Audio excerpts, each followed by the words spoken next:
magandang araw and thank you for finding this vlog. So today I'll take you to north. So punta tayong Banawe and then sa Mountain Province. Ang call time namin nito sa Manila sa Greenfield is 10 PM. So 10 PM umalis na kami.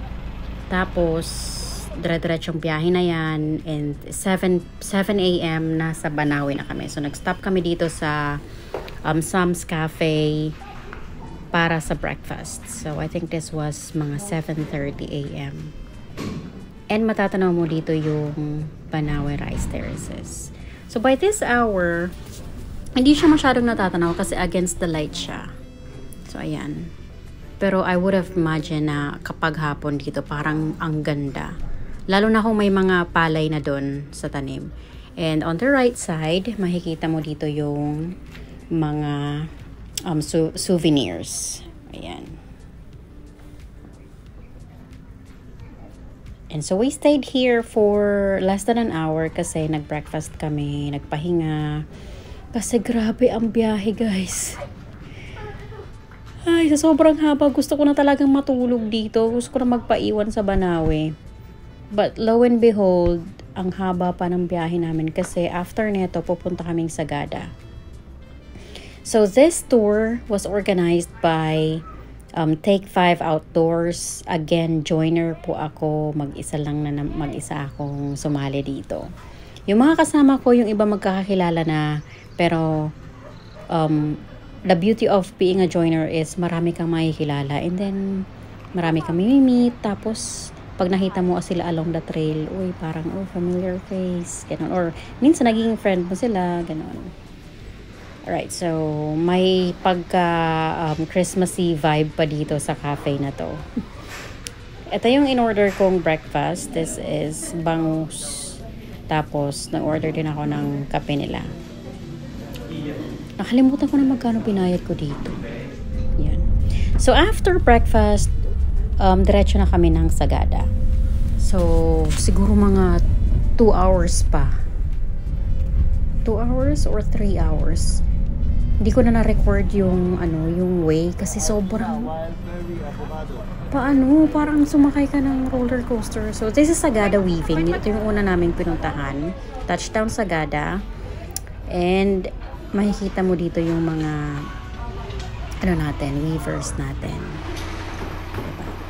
So, may instruction lang sa amin na wag silang istorbohin kasi they're working. Or kung gusto nyo videohan or picturean, magpaalam kayo. So, ayan. Grabe, ang intricate. Yung attention mo to details dito. Ay, nako, saludo talaga sa inyo. And, eto naman yung shop nila. May binili ako ditong coin purse. Kasi ang ganda. This reminds me of South Cotabato. Kasi sa South Cotabato meron din ganito yung mga nag-weave. And then of course they're famous for their coffee. So pero hindi ako bumili. And then after that, sa next destination na kami. So ito palang Sagada. Ay inuna namin yung Sagada kasi side trip to. Pero ang talagang main event namin dito is Mount Fato and Mount Copapey. So yan. Inuna namin ang Sagada kasi mas malayo siya. And next stop namin sa itinerary is yung Sagada Pottery. Ayan. Malamig pala ng panahon. This was January 25. It was a Saturday. Tapos malamig siya, guys. Nakakatuwa. Ayan. Kahit tanghaling tapat. Tanghaling tapat pa to. Siguro mga 10. Mga ganun, 9 or 10 AM. Pero malamig siya. So, ayan. Next stop is yung papakita sa amin kung paano yung paggawa ng pitchil. So, this is ate. shop was set up in 2000 by Archie Stapleton, anak ng missionary na lumaki dito in the 1960s. He saw the potential of the local clay and the local soil for pottery. That's why he set this up as an alternative livelihood for the community. Pottery has three kinds. There's earthenware, stoneware, and porcelain. Earthenware is low-fired. That's the one they make in vegan, yung mga paso-paso, tsaka lutuan. Stoneware and porcelain are high-fired. We specialize in stoneware. Niluluto ng 2,350 degrees. Around Sagada, we get the clay. We test it at that temperature. If it's good, we get it in bulk, soak it in water. Sasalain siya until it goes through 40 mesh. Pag lumabas nun, it's very watery. We have to drip dry for 3 to 4 months. We age it for at least 3 weeks. Ganito ang itsura niya. Hindi pupulutin yun at pwede na dito. Kailangan i-test natin proseso kasi hindi lahat ng lupa ay clay. Hindi lahat ng clay ay pwede. I'll show you the making of the pot with a demo fee of 400 for your group. Sa group of 13, 600 po. And then 200 for the group of 4. Is that okay po? Sa lahat? Okay. First, I have to center the clay. In order to center, you need the speed of the wheel and the pressure from the hands.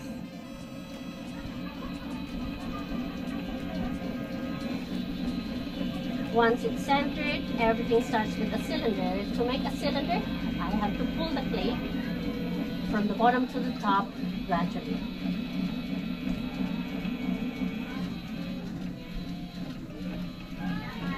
I'm pulling the clay with both pressure from my left and right, going with the speed of the wheel to maintain the centerness.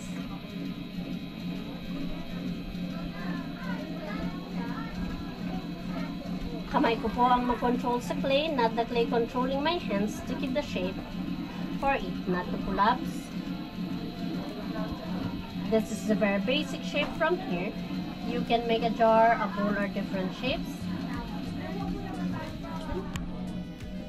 Here in the middle, pressure from my right, pushing it inwards to narrow down.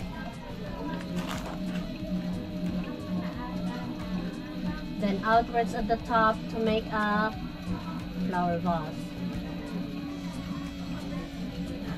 Pwede pang i-narrow down to enhance the shape if needed be. It makes it a little bit sexier.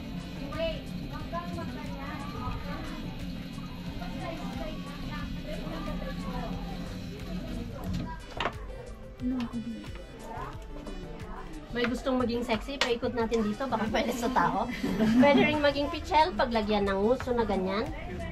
That's all I can do right now. I let it dry for 5 days. After 5 days, we put the handle, trim the bottom, do anything that will enhance the beauty, then we dry it for 1 month, air dry lang po. Ilagay namin sa oven for 10 hours of firing, wait for it to cool down. Ilabas namin, a-applyan na siya ng glaze. Ang glaze po yung nagbibigay kulay at nagpapakintab, pero hindi lalabas upon application like paint. Kailangan kong iluto ulit ng another 10 hours of glaze firing para ma-finish.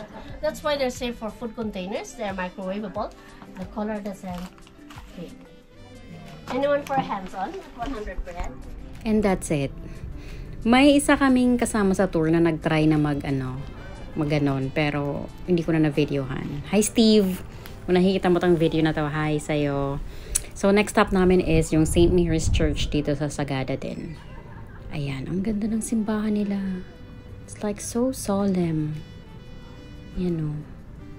Tapos yung stained glass, ang ganda din. So this is the side of it.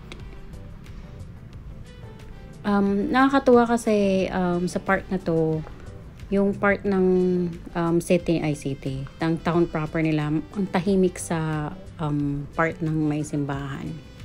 Usually kasi diba parang maingay, ganyan. Pero ang tahimik dito. Ayan, so we stayed.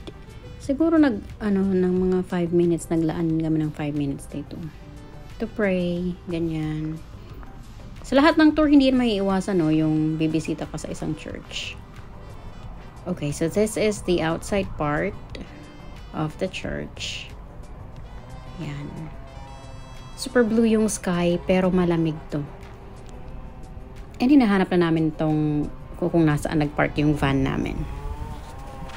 And we're heading to our next stop. Pero videohan ko muna kasi ang ganda niya. Ayan. First time ko pala dito sa Sagada, sa Mountain Province.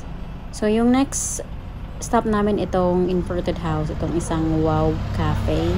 Dito kami magla-lunch. Ayan, isang Wow Cafe by the Clouds.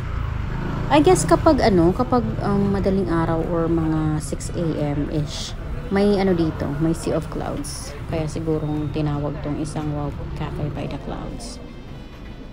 Look at that. Grabe no, ang ganda.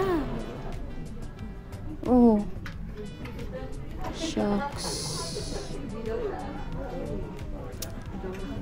Swerte ng mga tao dito. Napakasimple ng buhay. Tapos, di mo na kailangang mag-aircon kasi ang lamig-lamig. And this is a drone shot na kinuha ko kay JV sa nakasama ko sa tour. Hi JV, thank you for letting me use your drone shot. Thank you Steve, thank you din sa inyong dalawa. So ito yung drone shot ng yung pinaglansya naming Sangwaw Paida Cafe. Yep. Maganda pag may drone ka, no? Yung nakikita mo yung aerial view.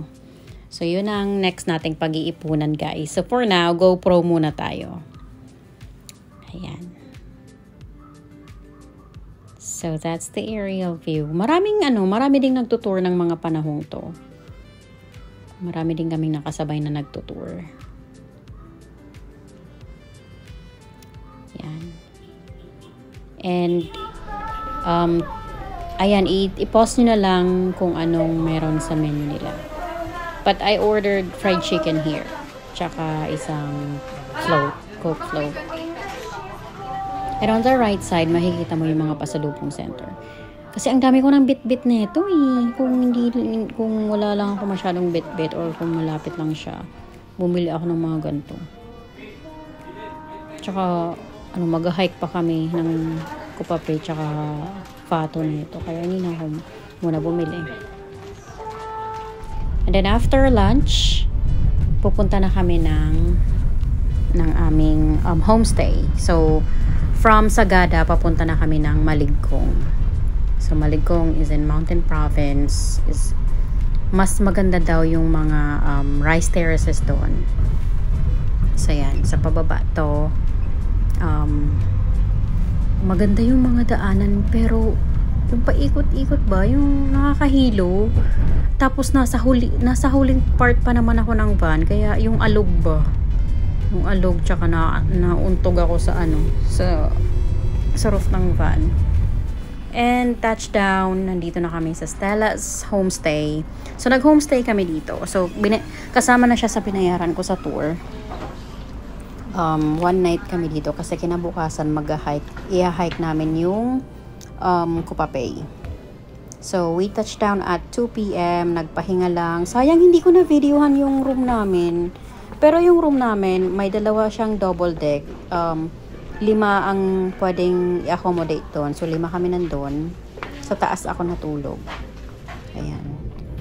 And briefing na kami, orientation na ng 3:30 p.m. kasi mag-hike na kami ng sa Mount Fato. Tayo ngayon. Kalimutan ko pangalan ng aming guide. Hi madam, ay nag-orient siya sa amin, briefing. Assault na lang yung trail. Pero hindi naman as in na very assault lang. And after the orientation, ayan, simulan na natin ang ating lakad. So this is my first time na mag-hike ng hapon.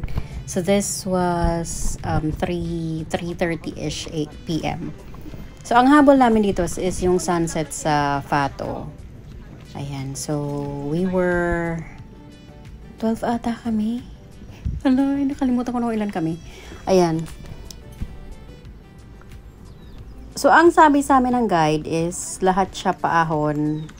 Pero hindi naman yung gradual na ahon. May mga may mga part din na patag. Pero mostly paahon dito. Pero siya, recommended to for beginners. So again, ipapakita ko sa inyo yung trail at walang cut ito. Kung ano yung nakita nyo, hindi agad to summit. Makikita nyo yung dinaanan namin sa trail. So, umalis kami ng mga naka-jacket kasi malamig nung panahong yun. But then, pag naglalakad ka, nagiging active ka, pagpapawisan ka, and then magiging mainit. Pero advisable pa rin na magdala ka ng jacket. Ayan, naka-jacket pa ako dito.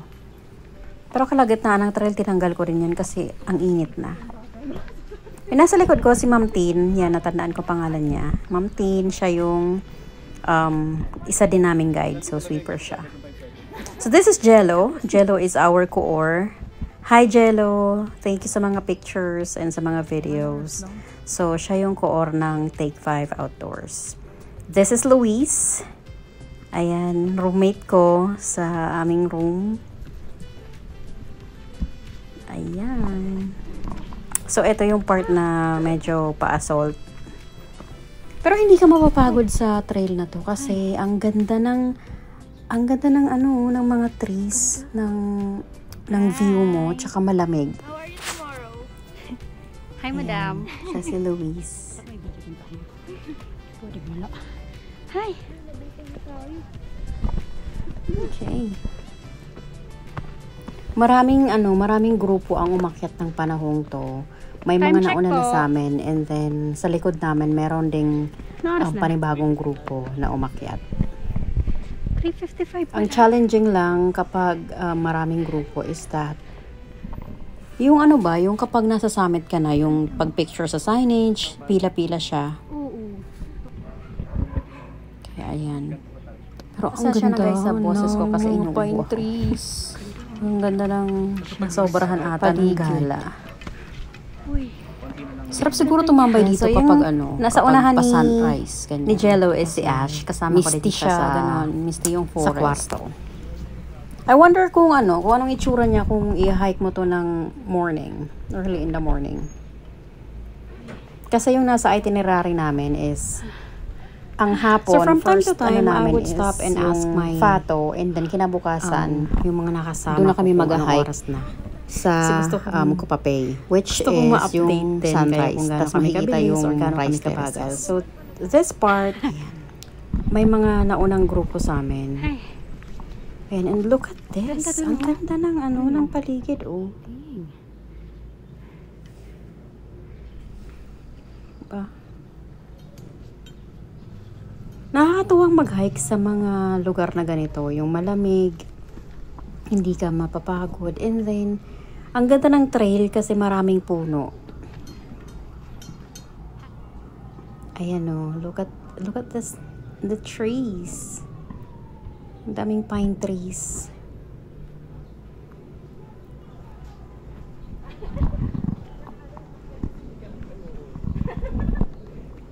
Puro siya paahon.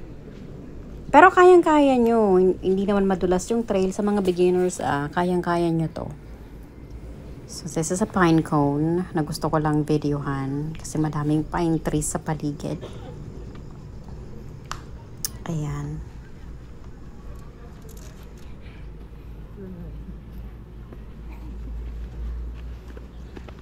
Ito pala ganun kasi take 5.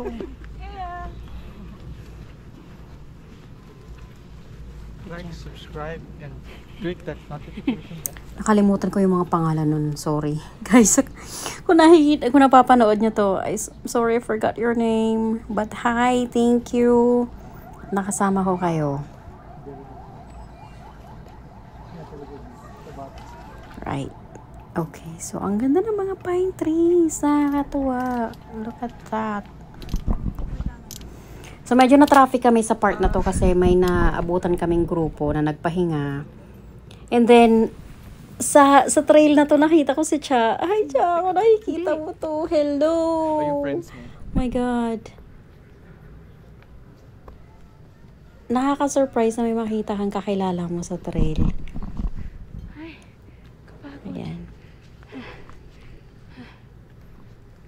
Hindi ako masyadong pinagpawisan sa hike na to kasi nga malamig. Tsaka chill lang yung hike.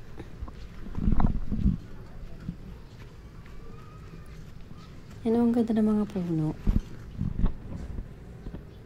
Yan na sila. Kung nagde-trail run kayo, maganda din tong i-trail run. May mga nakasalubong kami at may nakasama kami nagte-trail run dito eh. Kunwari hindi pagod. Kalimutan ko pangalan nila. I'm sorry.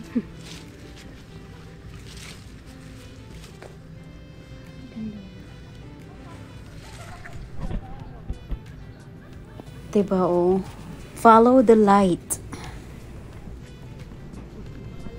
Sa mga 4 na to, 4:30, ganyan. Madali lang yung hike eh. Sabi sa amin ng guide, it's less than 2 hours na sa summit na kami. Less than 1 hour. I mean, 1 hour nga eh. Makukuha mo ng 1 hour kung mabilis kayo. Kasi by 5, nandun na kami sa summit eh.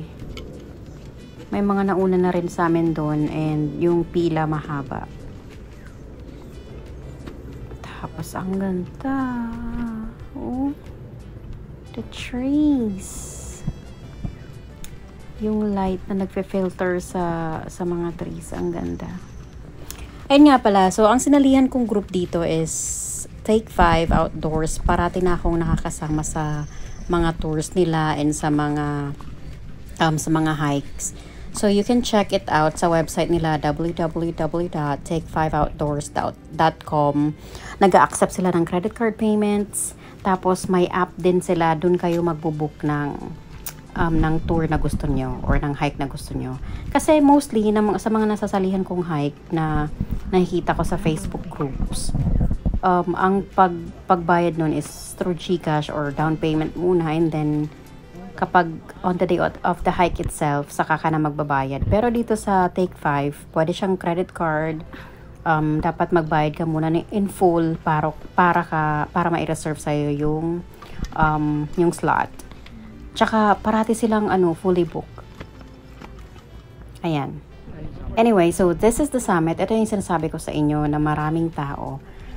This was a Saturday, kaya weekend to, kaya marami ng tao ang nasa summit. So, pumila muna kami dito, tapos I guess pumila kami ng mga 30 minutes. Nagpa-picture muna kami sa ibang spot kasi, ayan o, this spot, ang ganda. Overlooking siya.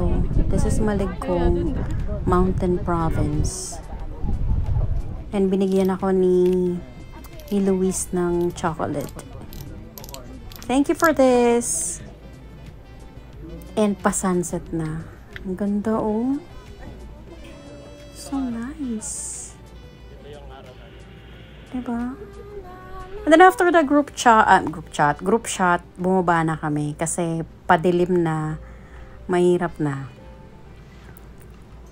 Ayan, siguro bumaba kami mga 5:30-ish. Ganyan. Siguro nagstay kami doon sa summit ng mga 30 minutes lang or 45 minutes. Nagpa-picture lang sa sign and then babaan na ulit. Ayan. So kayang-kaya nyo to guys, yung mga beginners. Yung mga i-recommend ko to sa taong kahit hindi pa nakaka-experience na mamundok. Kasi ang chill lang ng hike niya. Ang chill ng trail, ang bilis nilang makuha to. Mga 2 hours nandito na kayo, and then malamig pa kaya hindi ka masyadong mapapagod. So may mga nauna na sa amin, and along the way nag-a-advance kami kasi gusto na naming umuwi. Kasi if ever na matagalan pa kami dito, madilim na and walang mga lights dito. I forgot to bring my flashlight din kasi. So, ang dala ko lang nito is yung phone ko and then yung GoPro. Ayan. Maganda pagpababa is pwede mo siyang takbuhin. Pwede mo siyang i-trail run. Well, depende na lang kung sino nasa unahan mo, kung magpapa-advance sila or hindi. Ayan. So, yung nasa unahan namin, that's another group. Yun. Ito yung mga kasama ko, yung nasa likod.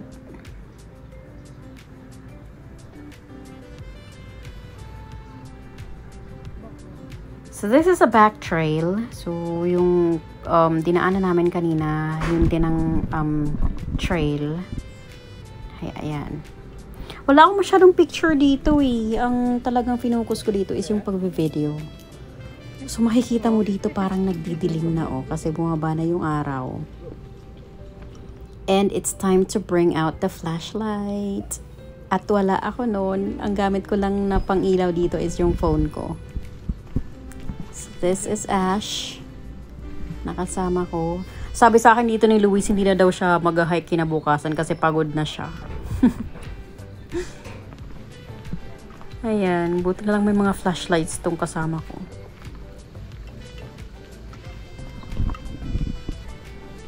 Grabe yung view doon, oh, ang ganda. I wonder how it is to live in here. Na napaka-simple ng buhay. You're close to nature. Tapos yung ano ba, yung yung commercialism, hindi masyadong ganun ka-feel na hindi mo mararamdamang bumili ka ng bumili. Ganun ba? Tanim ka, everything na feel mo mabubuhay ka lang ng simple. Time check. Ayan na yung mga kasama ko. So, sa baba na kami nito. So, that's 6:22 p.m. Nasa baba na kami. Yay! Pinakita ko pa talaga sa inyo yung yung relo. Okay, time check, 6:22 p.m. Pero sobrang dilim na. Diba? Made it. Ano, sali ka pa bukas? Yun na. Ayan. So, inantay muna namin yung mga kasama namin. And, balik na kami sa homestay. So, this is the homestay. And the good thing dito kay Ma'am Stella, sa Stella Homestay, is that may tubig dito. So, 6:27 nandito na kami. 5 minutes lang yung walk namin. And pagdating namin, oh my God, siguro alam niyo na, ay gutom yun. Naka-prepare na yung pagkain namin. Ay, goodness gracious. Thank you, Lord, sa mga ganitong tao. So, ang pagkain namin is lumpia. Ang sarap na ito, guys. Lumpiang gulay. And then, unlimited rice, tsaka sinigang na baboy. Oh my God, ang sarap. Ang dami kong nakain. At hindi ko na siya na-videohan. And that ends my vlog, guys. So, ito na yung mga pictures namin. Yung night neto is socials, pero hindi na kami nakipagsosyalan. Natulog na kami kasi maaga kami kinabukasan. Ang call time namin kinabukasan to hike Kupapay is 4 a.m. So, ayan na. Next vlog na lang, guys. Panoorin niya. Thank you!